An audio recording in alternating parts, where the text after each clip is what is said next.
gente! Então eu tô aqui para falar hoje sobre a minha dissertação de mestrado apresentada na PUC-RS,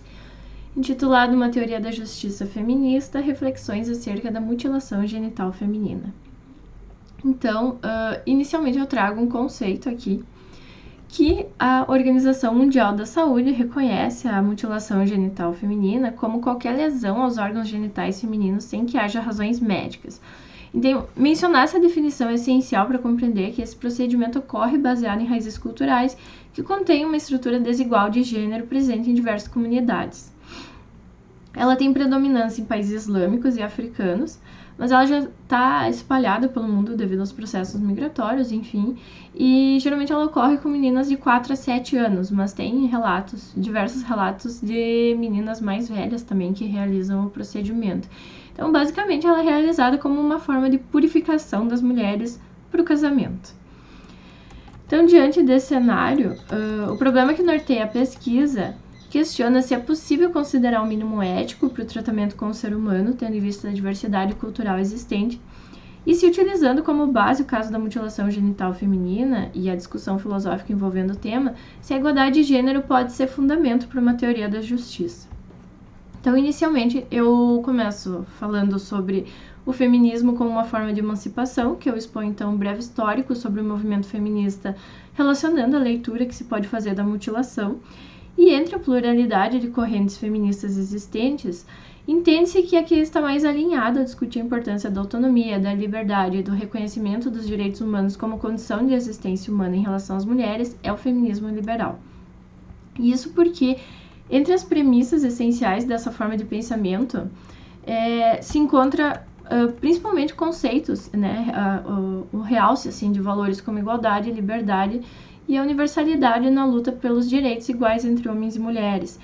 Então, é por isso que aqui eu começo a delimitar, então, a dissertação, a inserir um caminho já em relação ao feminismo liberal igualitário da Martha Nussbaum, e eu trago também algumas considerações da Susan Okin. Então, eu apresento ainda nesse primeiro capítulo alguns dados globais sobre a mutilação, motivações da prática, direitos violados, avanços em nível global na erradicação e depoimentos de mulheres que passaram pelo procedimento, ativistas, enfim, que depois conseguiram sair daquelas comunidades e acabaram se tornando grandes ativistas em relação ao fim da prática da mutilação genital feminina. Então, no segundo capítulo, eu inicio com os estudos da Susan Okin, para demonstrar, então, as tensões entre o feminismo e o multiculturalismo. Isso porque grande parte das culturas possuem práticas ligadas aos papéis de gênero, como o caso da mutilação, e no caso que uma cultura facilite ou endosse formas variadas de controle dos homens sobre as mulheres, mesmo que na esfera doméstica, resultando em disparidades de poder entre os sexos, em que os homens geralmente são quem determinam as crenças e interesses dos grupos, essas condições resultam em direitos de grupo potencialmente antifeministas. E isso vai se dar porque eles limitam a capacidade de mulheres e meninas inseridas nessa cultura de possuir uma vida com dignidade humana e com a liberdade de viver, então, como elas querem. E eu adentro, então, depois disso, em algumas discussões a respeito da teoria da justiça do John Rawls e as críticas feministas destinadas à teoria dele, principalmente, então, as inseridas no feminismo liberal também. E com isso, então, retomo a Martha Nussbaum e a Susan Okin para demonstrar os problemas na teoria rawlsiana que necessitam ser alterados para garantir que esse projeto do liberalismo não seja ameaçado. Então, aqui eu aponto algumas falhas e resoluções, então, que as duas teóricas destinam à teoria rawlsiana para se adequar, então, às reivindicações feministas. Ainda nesse capítulo, eu proponho pensar a mutilação inserida em direito dos povos, do John Rawls, que eu faço, então, um exercício reflexivo de como seria visto na comunidade internacional um povo que realiza o procedimento. Então, eu crio uma sociedade chamada Alemândia. E aí eu demonstro, então, algumas características da sociedade, assim, para fazer esse exercício reflexivo. No terceiro capítulo, então, eu busco demonstrar, então, como seria possível essa proposta, então, de uma teoria da justiça feminista a partir da complementação teórica entre as teorias da Fraser e da Nussbaum. Então, inicialmente eu demonstro como a prática da mutilação pode ser denunciada no imperativo categórico kantiano, que eu trago então algumas ideias do feminismo ético, e depois eu inicio a apresentação então sobre a ideia de capacidades, começando com a lista de bens primários do John Rawls, porque é a partir dali então que o Amartya Sen realiza uma crítica a essa lista, que ele vai dizer basicamente que renda e riqueza são formas inadequadas de julgar vantagem, tendo em vista que a riqueza não é algo que se valorize em si.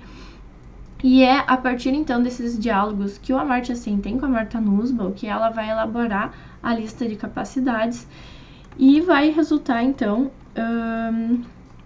na lista que a gente conhece hoje com as 10 capacidades humanas centrais. Então, por fim, eu apresento as teorias da Nussbaum e da Fraser e aplico ao exemplo fictício de Alemandia. Então, eu retomo aquele exemplo que eu trabalhei no Direito dos Povos, ali no 2º capítulo, demonstro mais algumas características da sociedade, como a falta de acesso a questões políticas das mulheres, faltas de liberdade, enfim, violação de direitos,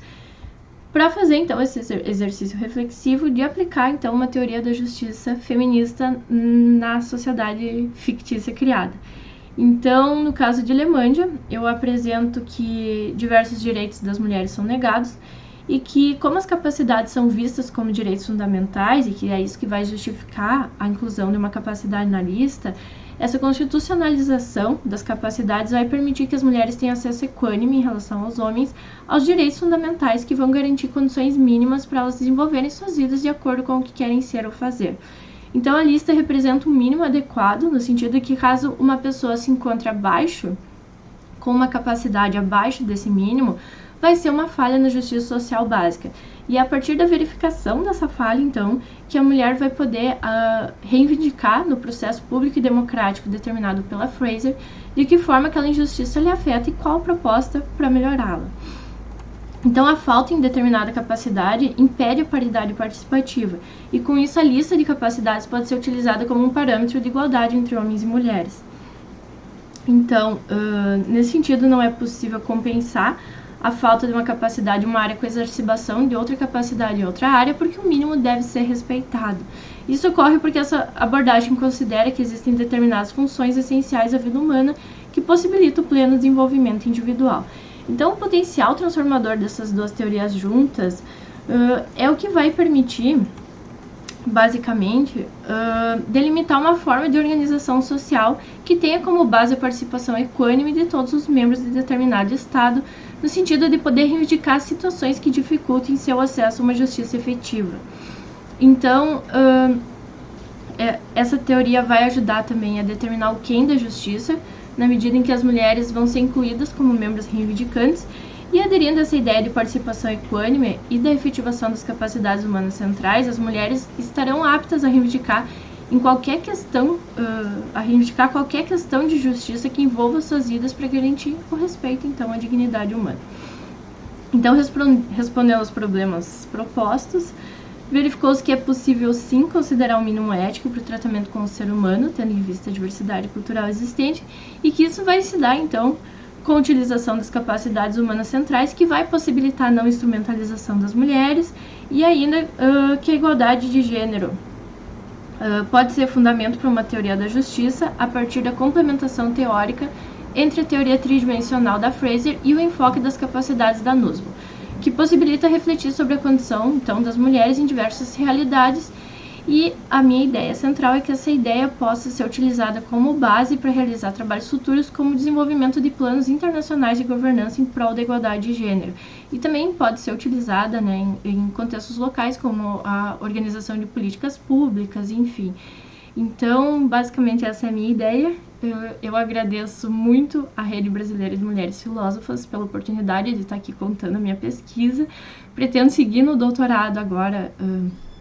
com esse mesmo enfoque, só que não trabalhando mais com mutilação, mas sim com esse desenvolvimento teórico, então, de uma teoria da justiça feminista a partir da complementação da Nussbaum e da Fraser.